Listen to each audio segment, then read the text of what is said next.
Story RH, le podcast RH qui ne vous raconte pas d'histoire. Bienvenue à toutes, bienvenue à tous. History is made of stories. Dans cet épisode, nous allons évoquer avec vous les bienfaits des éléments de langage. Ou tout l'inverse, en mode pile ou face.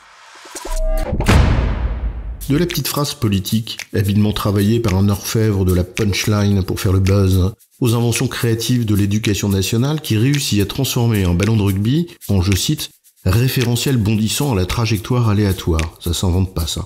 En passant par les mots des ados, qui laissent les vieux à la porte de leur club. Le langage fascine et façonne.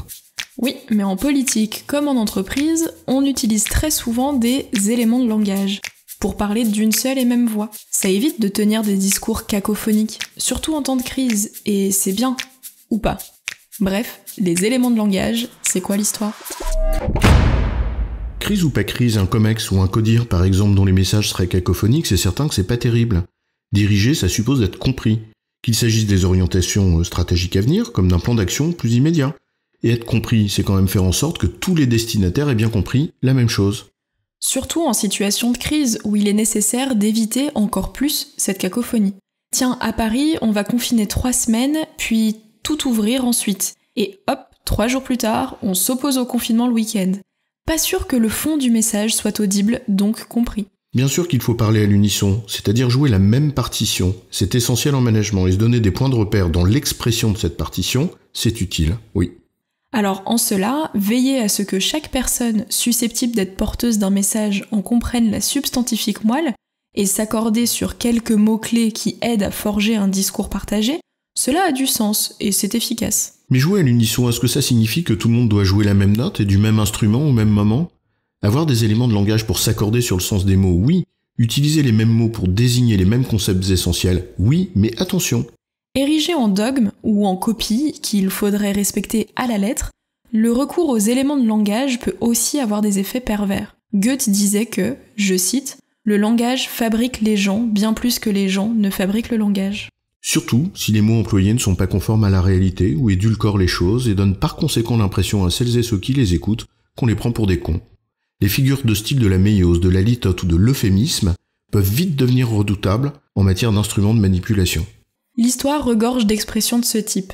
Les événements, pour parler de mai 68, ou The Troubles, pour désigner la période de violence en Irlande du Nord. Bref, les mots comme outils pour façonner les représentations. Et quand les gens ne sont pas dupes du décalage entre ces éléments de langage et la réalité qu'ils éprouvent, pas sûr qu'on n'obtienne pas exactement le résultat inverse de celui qu'on escomptait. Les techniques sont connues, édulcorer le réel pour faire passer la pilule par exemple. Par exemple, le poste de vendeur qui devient un conseiller clientèle, mais dont la réalité des faits, pour la personne qui l'occupe comme pour le client, c'est plutôt une grosse pression pour placer des produits sans aucune forme de conseil et de harceler le client au téléphone, par exemple. Pas sûr que les intéressés, comme les clients, gobent ça. Ou réduire le nombre de mots. Dans la durée, les éléments de langage, ça peut contribuer à limiter le nombre de mots pour désigner les choses. On gomme les nuances et on façonne les esprits à penser de façon manichéenne. Une technique bien connue de la novlangue d'Orwell dans 1984. Oui, parce que réduire le champ des mots, c'est réduire le champ de la pensée. C'est le langage qui génère la pensée, écrit Roy Lewis. Et réduire le champ de la pensée, pour le destinataire comme peut-être même pour l'émetteur, c'est mieux le contrôler.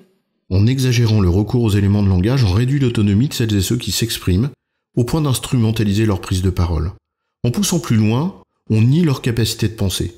Bref, comme toujours, le problème n'est pas la méthode, mais ce qu'on en fait. Avec les mots, peut-être plus qu'ailleurs, la nuance est utile. On connaît l'adage « parlons peu mais parlons bien ». C'est une invitation à aller à l'essentiel, mais pas à réduire le nombre de mots, ni vraiment à gommer les nuances. On peut être simple sans être simpliste. Et parler à l'unisson, c'est s'assurer qu'on a tous compris la partition, la mélodie et le rythme. En un mot, c'est connaître la chanson. Et c'est pas la réduire à 5 notes, ni interdire l'improvisation qui est en harmonie avec le thème.